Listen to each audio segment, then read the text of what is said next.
오늘 또 이렇게 예배의 자리에 함께 하신 우리 모든 성도님들을 정말 주님의 이름으로 환영하고 축복합니다. 오늘 이 시간에 함께 나눌 말씀을 함께 보도록 할 텐데, 원래 담임 목사님께서 이제 안식월에 8월 안식월에 들어가셨습니다. 그래서 담임 목사님 안식월을 위해서 또 영과 육의 심의 회복을 위해서 우리 성도님들께서 함께 기도해 주시면 감사하겠습니다. 우리 8월 이제 안식월을 맞으셔서 담임 목사님, 이제 부목사님들이 한 달 동안 설교를 하게 되었습니다. 작년에 이어서 제가 올해도 첫 번째로 하게 되었는데, 첫 번째여서 굉장히 부담이 됩니다. 부담이 되는데 또 하나님께서 부어주시는 은혜로 또 이 모든 말씀 사역이 가운데 풍성한 은혜를 부어주실 줄 믿습니다. 제가 2006년도에 군 입대를 했습니다. 군 입대를 하자마자 제가 바라는 꿈이 하나 있었는데, 그 꿈이 무엇이었을까요? 바로 전역이었습니다. 너무 도둑놈 심보이긴 하지만, 아니 정확하게는 입대를 하기 전부터 전역을 꿈꾸며 입대를 하게 되었습니다. 아마 군대에 다녀오신 분들은 조금은 이해하실 수 있을 것이다 라고 생각을 하는데, 이렇게 입대하자마자 전역을 꿈꾸며 군대를 가게 되었는데, 이제 한 달 동안의 훈련병 생활을 마치고 자대 배치를 받게 되었습니다. 그리고 얼마 지나지 않아서 병장 2명의 선임이 저를 불렀어요. 그래서 저에게 이렇게 말을 했습니다. 우리야, 네 군대 생활이 얼마 남았니? 이등병에게 군대 생활이 얼마 남았냐 물어보는 건 조금 실례이긴 하는데 병장이니까 물어봤겠죠. 사실 그 질문에 이등병이었던 저는 놀랍게도 전역이 며칠 남았는지 알고 있었습니다. 전역 날짜와 전역이 정확히 며칠 남아있는지 알고 있었어요. 저에게는 그날이 너무나 기다리던 날이고 꿈같은 날이었기 때문이죠. 하지만 이등병인 제가 그 날짜를 알고 있다라는 것을 선임에게 말하는 순간 선임들의 엄청난 관심이 저에게 쏟아질 것 같아서, 비록 알고는 있었지만 이렇게 대답을 했어요. 아직 잘 모르겠습니다. 열심히 하겠습니다 라고 대답을 했던 기억이 있습니다. 그러자 한 선임이 늘 레퍼토리인 것처럼 돌 하나를 가져와서 저에게 있는 힘껏 멀리 던져보라고 했어요. 그래서 저 역시 영문을 모르니까 어떻게 했을까요? 돌이 보이지 않을 만큼 있는 힘껏 저 멀리 던졌습니다. 그래서 병장이 저에게 뭐라고 했을까요? 그 이후에 네가 던진 만큼 군생활이 남은 거야. 열심히 해 라고 하더라고요. 저는 저녁이 언제인지 분명히 알고는 있었지만 그 사실을 직접 눈으로 확인하고 듣는 순간 아직도 그 기간이 너무나 많이 남았구나, 그리고 끝이 보이지 않는 생각에 절망했던, 크게 낙심했던 기억이 있습니다. 사실 제가 낙심한 진짜 이유는 제가 던진 돌만큼 멀고 막막하게만 느껴지던 군생활의 시간들, 끝이 보이지 않던 그 막막함 속에서 이 시간이 정말 끝나지 않을 것만 같은 답답함이었겠죠. 성도님들, 사람이 언제 가장 깊은 절망과 낙심을 하게 될까요? 겉으로 보기에는 내가 겪고 있는 문제의 크기 때문이다 라고 생각을 할 수도 있지만, 사실 그 고난이 언제 끝날지 알 수 없는 소망의 부재 때문이다 라고 저는 생각합니다.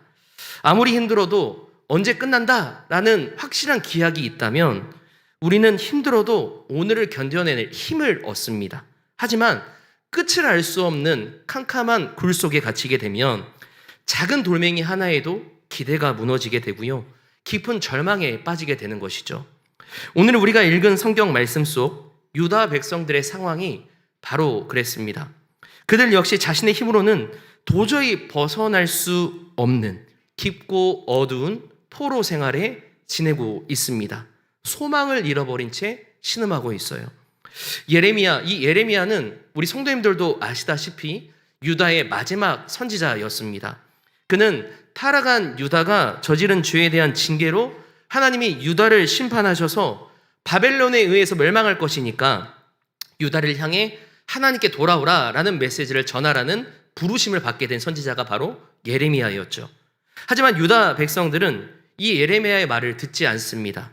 우리는 선택받은 하나님의 백성이고 하나님이 거하시는 거룩한 성전이 있는데 하나님이 지켜주실 거야, 우리는 결코 바벨론으로 끌려가지 않을 거야 라는 그러한 생각으로 자만했고요, 그릇된 확신에 빠져서 그들은 예레미야의 말을 듣지 않습니다. 하지만 결국 예레미야의 경고대로 바벨론의 침공이 시작되고요, 바벨론은 세 차례에 걸쳐서 유다를 철저히 짓밟습니다.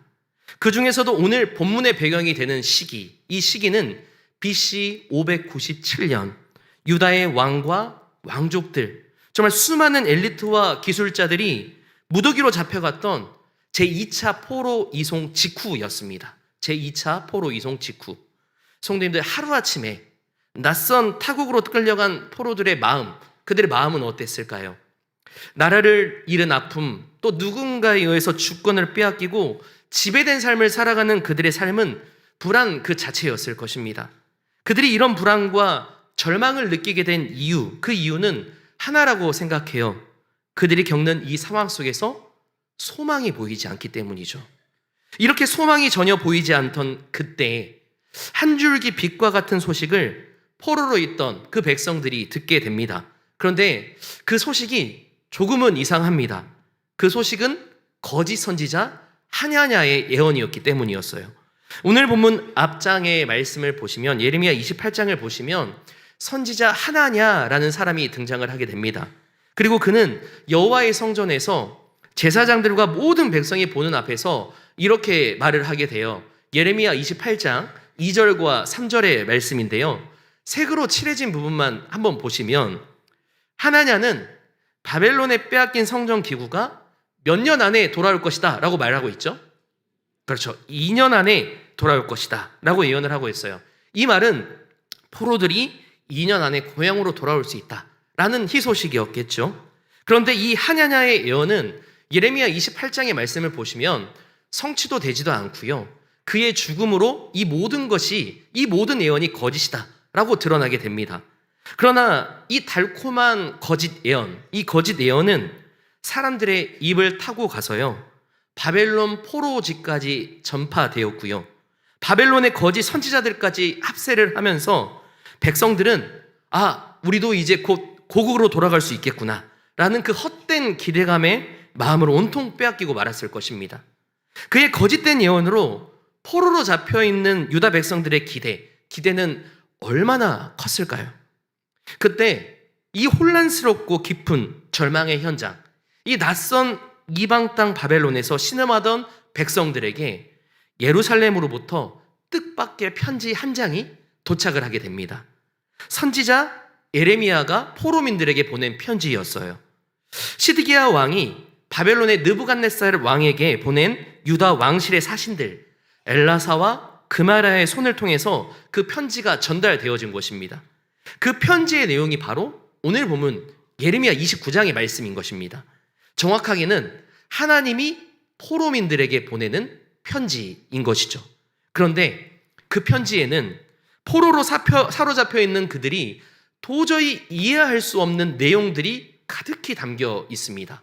그 내용이 바로 오늘 본문 10절의 말씀인데, 우리 10절의 말씀 다 같이 한 번만 읽어볼까요? 시작! 여호와께서 이와 같이 말씀하시니라. 바벨론에서 70년이 차면 내가 너희를 돌보고 나의 선한 말을 너희에게 성취하여 너희를 이곳으로 돌아오게 하리라. 아멘. 성도님들, 바벨론 포로로 잡혀있는 자들의 가장 큰 소원과 목표는 무엇이었을까요? 그렇죠. 그곳에서 탈출하는 것입니다. 그 어떤 것도 필요하지 않을 거예요. 이 지긋지긋한 곳에서 최대한 빨리 나가는 것. 그런데 예레미야는 바벨론에서 몇 년이나 너희가 더 지내야 된다라고 말을 하고 있죠. 그렇죠. 70년입니다. 성도님들, 거짓 예언자 하냐나는 2년만 지나면 된다.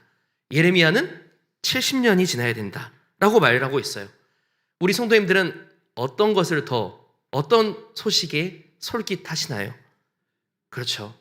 2년도 더 길다고 느껴지는데 70년을 기다려야 한다니까 백성들의 입장에서는 듣고 싶지도 않은 말이었겠고 절망적인 선포였을 것입니다. 그런데 하나님은 11절에서 더 이상한 말을 하십니다. 11절의 말씀 다 같이 한 번만 읽어볼까요? 시작! 여호와의 말씀이니라. 너희를 향한 나의 생각을 내가 아나니 평안이요 재앙이 아니니라. 너희에게 미래와 희망을 주는 것이니라. 아멘. 안 그래도 정말 나라가 망해서 앞이 보이지 않아서 절망에 빠진 백성들인데, 저는 이 말씀을 묵상하면서 이 속담이 떠올랐습니다. 불난 집에 부채질한다. 그렇죠. 불난 집에 부채질한다 라는 이 말씀이 떠올랐어요. 하나님, 지금 저희 마음에 불이 났는데 부채질 하십니까? 어떻게 70년의 포로 생활이 소망이 될 수 있을까요? 라고 소리쳤을 거예요. 성도님들, 현재 포로로 잡힌 백성들에게 있어서 70년의 포로 생활은 어떤 시기일까요? 포로로 잡히기 전에는 상상조차 할 수도 없었던 그 시기, 그리고 포로로 잡힌 이후에는 하나님의 뜻과 자신들의 생각이 전혀 반대인 시기, 자신의 힘으로 아무것도 할 수 없는 소망이 보이지 않는 그런 시간이었겠죠. 왜 하나님이 이런 상황을 나에게 허락하셨는지 그들의 머리로는 도저히 이해할 수 없는 답답한 시간들이었을 것입니다. 하지만 하나님께서는 그 답답한 시간을 바라보시면서 뭐라고 말씀하시죠?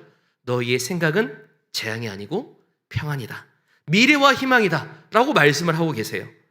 이 말씀을 보면 하나님과 그들의 시선과 생각의 차이가 너무나 다르다라고 생각됩니다. 저는 오늘 본문에 등장하는 하나님과 유다 백성들의 생각의 다름을 보면서 이사야 55장 8절과 9절의 말씀이 떠올랐어요. 이 말씀을 한번 읽어볼까요? 시작! 이는 내 생각이 너희의 생각과 다르며 내 길은 너희의 길과 다름이니라. 여호와의 말씀이니라. 이는 하늘이 땅보다 높음같이 내 길은 너희의 길보다 높으며 내 생각은 너희의 생각보다 높음이니라. 아멘. 하나님은 어떤 분이십니까? 우리가 믿는 하나님은 어떤 분이신가요? 우리가 믿는 하나님은 전지전능하시고 영원하시고 불변하시고 편지하시는 하나님이신 줄 믿습니다. 그렇게 하늘이 땅보다 높음같이 하나님의 길은 우리의 길과 다르고요, 하나님의 생각은 우리의 생각보다 훨씬 더 높으십니다. 우리의 좁은 안목과 지식으로는 감히 다 헤아릴 수 없는 분이 전지전능하신 하나님이시죠. 그렇다면 성도님들, 전지전능하신 하나님의 생각과 한계투성이인 우리의 생각이 그토록 다를 수밖에 없는 결정적인 이유, 그 차이는 무엇일까요? 그것은 문제와 상황을 바라보는 시선이 전혀 다르기 때문입니다. 우리는 이해할 수 없는 문제가 딱 우리 앞에 닥치게 되면 바로 내 눈앞에 있는 문제 해결에만 초점이 맞춰지게 됩니다. 나만의 그 틀 안에 갇히게 되는 것이죠. 본문에 등장하는 유다 백성들 역시 오직 현재만을 바라보았습니다. 그래서 거짓 선지자 그 하냐냐의 말에 솔깃했던 것이죠. 현재 내가 겪고 있는 문제 해결에만 초점이 맞춰져 있었던 것입니다. 당장 눈앞에 가로막힌 아픔, 지금 겪고 있는 포로 생활의 답답함, 어떻게든 하루빨리 이 지긋지긋한 현실에서 벗어나는 것만이 그들이 생각하는 평안이었고요, 희망이었던 것이죠. 그러나 전지전능하신 하나님은 현재에 갇혀 계시지 않고요, 그 너머에 있는 미래를 바라보고 계셨습니다. 그리고 그 미래 속에는 백성들을 향한 하나님의 너무나도 분명하고 치밀한 사랑의 계획이 담겨져 있었던 것이죠. 오늘 본문 11절의 말씀을 띄워주시면 너희를 향한 나의 생각을 내가 아나니 라고 말씀을 하고 있죠. 이 구절을 원어의 의미로 그대로 해석을 해보면 이렇게 해석을 할 수가 있어요. 내가 생각하고 있는 그 모든 계획들을 바로 다 여호와가 너무나도 명확히 알고 있다. 백성들은 눈앞의 처참한 현실 때문에 앞으로는 소망이 없는 것처럼 느껴졌지만 모든 것을 아시는 하나님은 이미 그들을 향한 완벽하고 선한 회복의 시간표를 손에 쥐고 계셨던 것입니다. 그리고 우리의 과거와 현재, 미래를 한눈에 통찰하시는 그 하나님께서 마침내 그들에게 선포를 하시는 것이죠. 너희를 향한 나의 계획은 평안이고 희망이다. 평안이고 희망이다. 너희가 지금은 힘들고 고통스럽지만 결코 망하지 않는다. 그러니 너희를 향한 나의 이 본심과 약속을 믿으면서 너희가 처한 상황 속에서 믿음으로 나아가라 라는 하나님의 약속의 메시지인 것입니다. 하나님께서는 오늘 본문을 통해서 현재 소망이 없어서 절망할 수밖에 없는 그들의 삶에 하나님의 진짜 본심을 말씀해 주시면서 그들에게 소망을 심어주고 계신 것입니다. 현재 우리 성도님들께서 붙잡고 있는 그 소망은 무엇입니까? 혹시 우리가 간절히 붙들고 있는 그 소망이 언젠가는 사라져버릴 세상의 것은 아니신가요? 우리가 하나님이 아닌 세상의 조건이나 사람, 돈이나 눈앞의 상황만을 소망으로 삼는다면 그것들은 정말 모래성과 같아서 조금만 바람이 불어도 넘어지게 될 것입니다. 그 모래성이 무너질 때 우리의 마음에 찾아오는 것은 불안과 조급함과 허무함 뿐인 것이죠. 세상이 주는 소망은 결국 우리를 실망시키고 말 것입니다.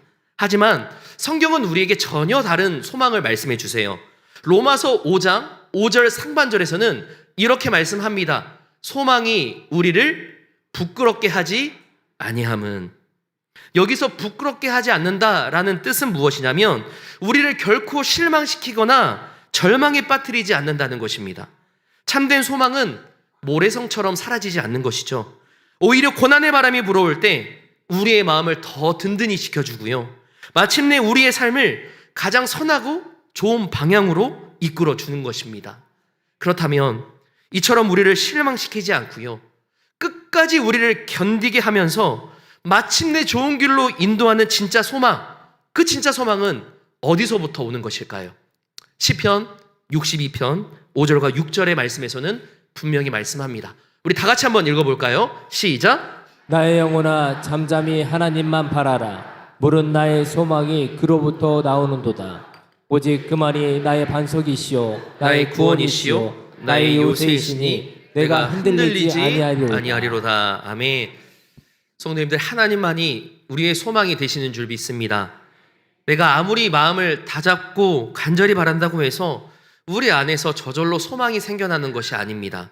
이 말씀을 통해 분명히 보았듯이 진정한 참된 소망은 내 안에서 쥐어 짜내는 것이 아니라 오직 하나님께로부터만 흘러나오기 때문입니다. 내 의지와 바람으로 만든 마음은 참된 평안을 주지 못하는 것이죠.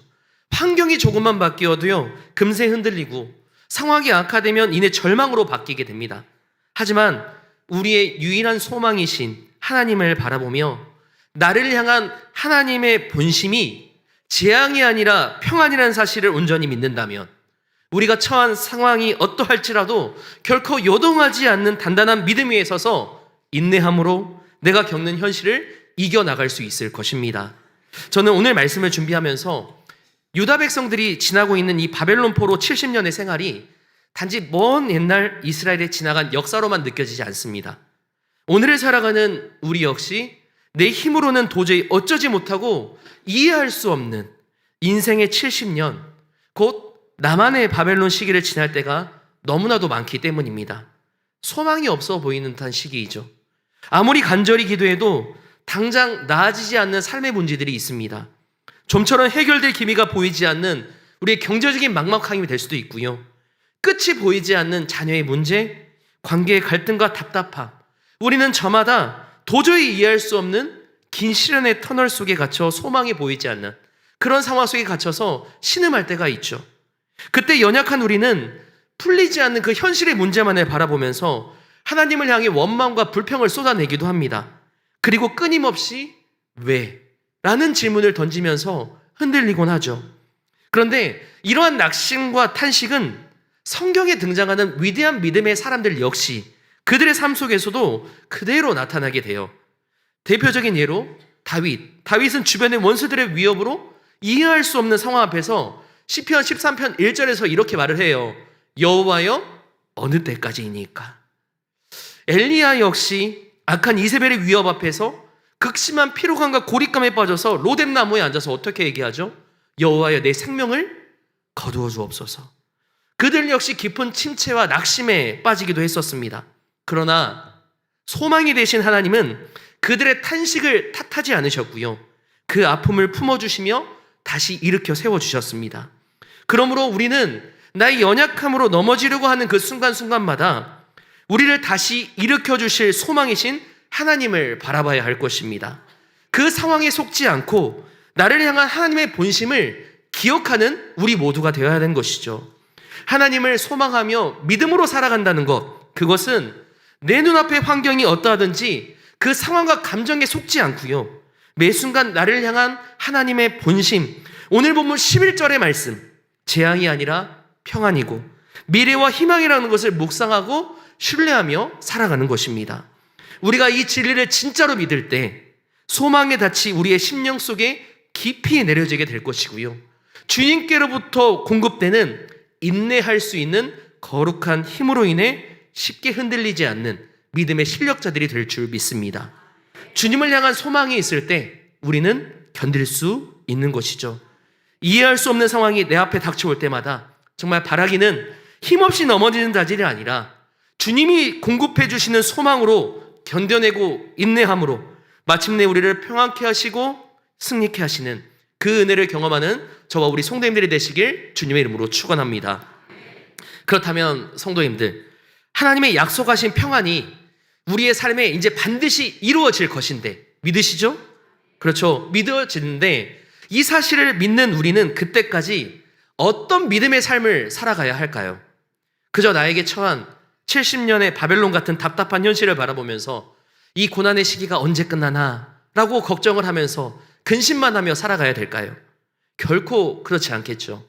우리는 마침내 우리의 삶에 임할 미래와 희망의 날이 오기까지 소망을 품으면서 믿음으로 기대하며 기다리는 자들이 되어야 할 것입니다. 그렇다면 우리는 어떤 믿음의 모습으로 기다려야 될까? 저는 오늘 본문 말씀을 통해서 3가지만 적용을 해보고 말씀을 마치고자 합니다. 첫 번째, 이해할 수 없는 상황 중에도 소망을 품고 살아가는 자는 주권자이신 하나님을 인정하면서 오늘이라는 선물을 믿음으로 충실히 살아가야 합니다. 유다 백성들의 유일한 관심은 어떻게 하면 여기를 빠져나갈까라는 탈출이었겠죠. 그런데 하나님은 그런 포로로 있는 그들에게 예레미야 29장 5절과 6절에서 이렇게 말씀을 해주세요. 다 같이 한번 읽어볼까요? 시작! 너희는 집을 짓고 거기에 살며 텃밭을 만들고 그 열매를 먹으라. 아내를 맞이하여 자녀를 낳으며 너희 아들이 아내를 맞이하며 너희 딸이 남편을 맞아 그들로 자녀를 낳게 하여 너희가 거기에서 번성하고 줄어들지 아니하게 하라. 성도님, 이 말이 쉽게 말해서 어떤 말일까요? 포로로 있는 그들이 그곳에서 너희 나올 생각하지 말고 거기서 열심히 살아 라는 메시지입니다. 지금 당장 탈출을 바라는 유다 백성들은 이 소식을 들었을 때 어떤 생각이 들었을까요? 정말 실망했겠죠. 기대를 꺾어버리는 참으로 아득하고 절망적인 소식처럼 들립니다. 그런데 하나님은 왜 그들에게 탈출을 약속하지 않으시고 포로지에서 일상을 최선을 다해 살아가라 라고 명령을 하셨던 것일까요?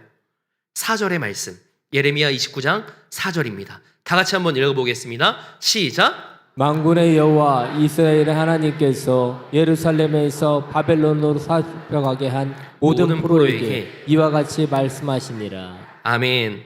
성도님들, 제가 질문 하나 하겠습니다. 이스라엘을 바벨론의 포로로 끌고 간 분은 누구이십니까? 그렇죠. 하나님이셨습니다. 이 부분을 원어의 의미로 그대로 해석을 하면 이렇게 해석이 돼요. 내가 예루살렘에서 바벨론으로 추방하여 끌어가게 한 모든 포로에게 라는 뜻을 가지고 있습니다. 백성들은 나라가 망하고 포로로 끌려왔을 때 하나님의 손길이 미치지 않는 절망의 자리에 던져졌다라고 생각했을 것입니다. 그러나 하나님은 선포하고 계신 것이죠. 너희를 이 자리로 보낸 것은 바벨론의 왕이 아니라 바로 나 여호와이다. 너희가 겪고 있는 이 고난의 자리, 그 이해할 수 없는 70년의 시간조차 나의 철저한 통치와 주권 아래에 있다라는 것을 말씀하고 있는 것입니다. 즉 우리가 지나는 나만의 바벨론, 끝이 보이지 않는 문제들 속에서도 그 모든 고통의 현장 역시 하나님의 통치와 주권 아래에 있는 것입니다. 하나님은 결코 우리를 그 고난 속에 방치하거나 잊으신 적이 없으세요. 그렇게 예수 믿음으로 살아가는 성도들은 단 한순간도 버릴 수 있는 시간이 없고요. 단 한순간도 버릴 수 있는 세월이 없는 것입니다.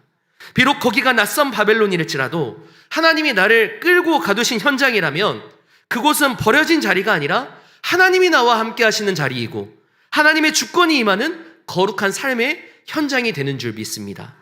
조급함은 환경을 바라볼 때 생기지만 소망은 그 환경을 다스리시는 주권자이신 하나님을 바라볼 때 생기는 것입니다. 바라기는 막막한 환경에 갇혀서 언제 끝나나, 이 세월이 언제 끝나나 날짜만 세며 걱정과 근심 가운데 오늘을 헛되이 보내는 자들이 아니라 하나님께서 나를 보내시고 두신 바로 지금 이 자리에서 오늘 나에게 맡겨진 선물과 같은 하루를 주권자이신 하나님만을 의지하며 살아가는 믿음의 자녀들이 되시길 주님의 이름으로 축원합니다. 두 번째로 이해할 수 없는 상황 중에도 소망을 품고 살아가는 자는 세상의 소리가 아니라 하나님의 약속의 말씀을 붙들고 살아가는 자입니다. 성도님들, 삶 속에 내가 감당하지 못할 시험이 다가오면 나타나는 증상이 있습니다. 나의 생각과 판단이 흐려지게 됩니다. 그래서 상황에 쫓겨서요, 조급한 마음이 들고 어떻게 해야 될지 모를 때가 있습니다. 결국 그로 인해서 우리의 신앙조차 흔들리게 되죠. 제가 설교 서론 부분에서 언급했듯이 낯선 땅에서 포로의 시간을 보내고 있을 그때 거짓 선지자 하나나의 잘못된 예언이 있었어요. 포로로 있는 그들에게 2년이라는 시간만 견디면 돌아올 수 있다라는 소식은 희소식이었고요. 그들이 정말 믿고 싶었던 소식이었을 것입니다. 현실의 어려움에 빠져서 생각과 판단이 흐려진 그들의 삶을 충분히 흔들 수 있는 거짓된 유혹이었죠. 이에 오늘 본문 8절에서는 너희가, 하나님이 이렇게 말씀을 하세요. 미혹되지 말라. 그러한 것들에 미혹되지 말아라 라고 말씀을 해주세요. 하나님께서는 아셨던 것이죠. 그들의 연약함을. 성도님들, 우리의 믿음 생활은 영적 전투입니다. 그렇게 우리가 주님을 향한 소망을 품고 믿음으로 살아가려고 할 때 사단의 유혹, 세상의 수많은 소리가 우리를 미혹하며 믿음으로 서지 못하게끔 방해하죠. 미혹의 영이 당장의 조급함을 부추기고요, 영적인 판단력을 흐리게 만들어서 하나님의 그 약속의 말씀에서 멀어지게 만듭니다. 하지만 시편 119편 105절에서는 캄캄한 어둠 속을 걸어가는 우리에게 이렇게 선포합니다. 주의 말씀은 내 발의 등이요 내 길의 빛이니이다. 세상의 거짓된 소리와 미혹의 영은 우리의 눈을 가리고요, 조급한 벼랑 끝으로 몰아가지만 오직 하나님의 말씀만이 우리가 걸어가야 할 바른 길을 환하게 비추는 영원한 빛이 되는 것입니다. 그러므로 우리를 미혹하고 혼란스럽게 하는 이 시대 속에 우리는 어떻게 살아가야 될까요? 마태복음 4장 4절에서 정말 예수님께서 광야에서 사단의 유혹을 받으셨을 때 이렇게 말씀하셨습니다. 다 같이 한 번만 읽어볼까요? 시작. 예수께서 대답하여 이르시되 기록되었으되 사람이 떡으로만 살 것이 아니요 하나님의 입으로부터 나오는 모든 말씀으로 살 것이라 하였느니라 하시니. 아멘. 우리에게 주어진 영적 전투는 주의 말씀으로 이기게 됩니다. 오직 하나님의 입에서 나오는 약속의 말씀을 먹고요, 그 말씀의 힘과 능력으로 살아가는 자들이 되어야 하는 것이죠. 그 약속의 말씀으로 무장될 때 우리에게 주어진 영적 전투를 능히 이기게 될 것입니다. 성도님들 모두가 주의 말씀을 가까이 하심으로 이런 복된 은혜를 누리시기를 간절히 소망합니다. 마지막으로, 이해할 수 없는 상황 중에도 소망을 품고 살아가는 자는 기쁨의 날을 기대하며 전심으로 기도하는 자들이 되는 것입니다. 오늘 본문 12절부터 14절까지의 말씀만 띄워주시겠습니까? 하나님께서는 절망과 어려움 한복판에 있는 백성들에게 나를 찾으라 라고 말씀하세요. 인간적인 방법이 다 막히고 소망이 끊어진 자리에서 오직 유일한 소망이신 하나님을 찾으라는 것입니다. 특별히 13절에서 우리의 기도의 태도가 어떠해야 되는지 분명히 말씀해 주고 있어요. 너희가 온 마음으로 전심으로 기도하는 자들이 되어야 되는 것이죠. 내 힘과 계산을 내려놓고 오직 하나님만이 해결해 주실 줄 믿으며 기도하는 자들이 되어야 됩니다. 우리가 이렇게 전심으로 주님을 찾을 때 하나님께서는 어떻게 역사해 주시나요? 14절의 말씀을 보시면 하나님을 찾을 때 우리를 만나 주십니다. 그런데 무엇보다 큰 은혜는 만나 주시는 하나님께서 우리를 다시 회복시켜 주신다는 것입니다. 14절에서 반복되는 문구가 있어요. 돌아온다, 돌아온다 라는 것입니다. 그들이 하나님을 찾으면 하나님은 그들의 모든 문제와 어려움을 원점으로 회복시켜 놓으실 것이다 라고 약속하시는 것이죠. 그들이 겪고 있는 불안과 염려로부터 해방시켜 주시고 참 평안을 그들에게 부어주십니다. 성도님들, 우리의 삶의 영역에서 무너졌던 것들로부터 회복의 은혜를 누리기 위해서는 우리가 먼저 주님 앞에 전심으로 간구하며 나아갈 때 이루어지게 될 줄 믿습니다.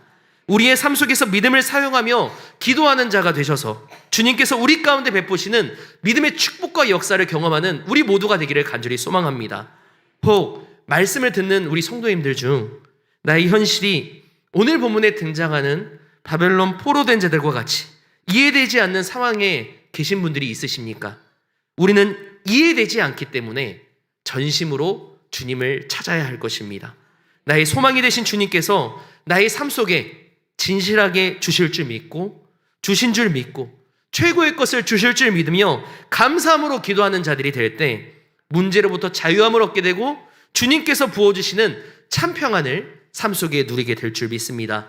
마지막으로 우리 아모스 5장 4절의 말씀 다 같이 한번 읽어볼까요? 시작! 여호와께서 이스라엘 족속에게 이와 같이 말씀하시기를 너희는 나를 찾으라 그리하면 살리라. 아멘. 주님을 찾는 것이, 소망이신 주님을 찾는 것이 우리의 살 길입니다. 이 사실을 기억하시면서 정말 매 순간마다 전심으로 주님을 찾는 자들이 되셔서 주님께서 하늘로부터 부어주시는 놀라운 은혜를 경험하시길 간절히 소망합니다. 제가 우리 교회에서 진행하고 있는 그 모교 전도폭발 현장에서 불신자분들을 만날 때 나누는 제 개인적인 간증을 나누면서 말씀을 마치고자 합니다. 제가 약 6년 전에 여기 평택으로 오기 전에 제 아내 하나뿐인 오빠인 저희 형님께서 직장에서 갑자기 쓰러지셨어요. 개인적인 지병이 있으셨는데 하필 금요일 퇴근 시간 무렵이라 안타깝게도 쓰러진 지 약 4시간이 지나고 나서 발견이 되었습니다. 곧바로 병원으로 이송되었죠. 하지만 결국 뇌사 상태로 2주 동안 입원해 계시다가 하나님의 부르심을 받게 되었습니다. 젊은 나이에. 마지막 인사조차 나눌 수 없었던 너무나도 갑작스럽고 허망한 이별이었죠. 장인어른과 장모님 그리고 오빠를 정말 좋아했던 제 아내는 이루 말할 수 없는 깊은 슬픔에 빠졌습니다. 형님이 병상에 있는 2주 동안 정말 기적을 바라는 마음으로 정말 간절히 기도했지만 도저히 받아들일 수 없는 현실 앞에서 우리의 가족의 마음은 찢어지는 듯 했습니다. 그러나 성도 여러분, 그 크나큰 슬픔과 절망성 속에서도 우리 가족은 다시 일어설 힘을 얻게 되었습니다. 어떻게 그것이 가능했을까요? 우리에게는 도저히 빼앗길 수 없는 진짜 소망이 있었기 때문입니다. 바로 다시 만나게 될 그 하나님의 나라, 천국에 대한 소망이었습니다. 우리 가족은 예수님을 믿었고 그 소망을 확신하며 나아갔습니다. 중환자실에서 형님의 그 사망사고 직후에 바로 찬송가 493장 하늘 가는 밝은 길이 찬양을 올려드렸습니다. 이 땅에서의 헤어짐은 눈물 겹도록 아프고 쓰라리지만 나를 향한 하나님의 본심은 재앙이 아니라 평안이라는 사실을 믿기에, 그리고 주님 품에서 반드시 다시 만날 영원한 소망이 우리에게 있기에 깊은 슬픔 중에도 다시 믿음으로 일어설 힘을 얻게 될 수 있었습니다. 사랑하는 성도님들, 소망이 무엇입니까? 우리의 소망은 하나님 한 분뿐이십니다. 그 하나님 한 분만을 붙들며 살아가기를 간절히 소망합니다. 내 눈앞에 환경이 나를 흔들어도 그 상황의 감정에 속지 마시고 매 순간 나를 향한 하나님의 본심, 재앙이 아니라 평안이고 너희에게 미래와 희망을 주는 것이니라. 이 말씀을 신뢰하며 살아가는 저와 우리 성도님들이 되시길 간절히 소망합니다. 그래서 주님께서 약속하신 평안의 약속이 우리의 삶에 이루어지는 그날까지 내가 있는 그 자리에서 불평과 근심 대신 주권자이신 하나님을 인정하시고 말씀과 기도로 살아가는 자들이 되셔서 마침내 우리의 삶 가운데 회복의 은혜를 부어주시는 주님의 놀라운 축복을 경험하는 저와 우리 성도님들의 삶이 되시길 주님의 이름으로 축원합니다. 기도하시겠습니다. 주님, 이 말씀이 우리의 생명의 양식이 되게 하여 주시옵소서. 예수님의 이름으로 기도합나이다. 아멘.